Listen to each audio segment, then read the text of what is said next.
O'zbek xalqi uchun shoshilinch tezkor xabar. O'zgidromet ertaga 12 dekabr kuni qaysi viloyatlarda yomg'ir yog'ishini ma'lum qildi. Assalomu alaykum hurmatli tomoshabin. Tezkor yangiliklardan birinchilardan bo'lib xabardor bo'lishni istasangiz, videomiz ostida bir dona like va podpisatsiya tugmachasini bosib qo'yishni unutmang. O'zgidromet 12 dekabrda ob-havo prognozini e'lon qildi. Unga ko'ra, juma kuni ayrim hududlarda yomg'ir yog'adi. Toshkent shahrida kechqurun yomg'ir yog'adi. Harorat kechasi 7-9 daraja iliq, kunduzi 14-16 daraja iliq bo'ladi. Qoraqalpog'iston Respublikasi va Xorazm viloyatida ba'zi joylarda tuman tushishi mumkin, yog'ingarchilik kuzatilmaydi.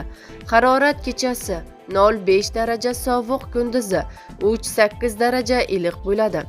Buxoro va Navoiy viloyatlarida ba'zi joylarda yomg'ir yog'adi. Harorat kechasi 2-7 daraja iliq, kunduzi 7-12 daraja iliq bo'ladi. Toshkent, Sirdaryo, Jizzax va Samarqand viloyatlarida havo o'zgaruvchan bo'ladi. Kechga tomon ba'zi joylarda yomg'ir yog'adi, tuman tushishi mumkin. Harorat kechasi 4-9 daraja iliq, kunduzi 11-16 daraja iliq bo'ladi.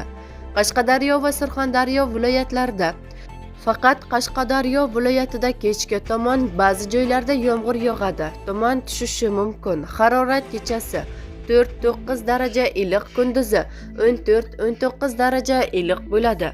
Andijon, Namangan va Farg'ona viloyatlarida ba'zi joylarda o'zgaruvchan bo'ladi. Ayrim joylarga tuman tushishi mumkin.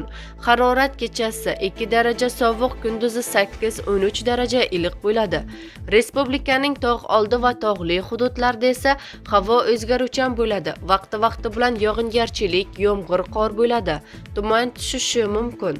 Harorat kechasi 2 daraja sovuq, -3 daraja iliq, kunduzi 1-6 daraja iliq bo'ladi.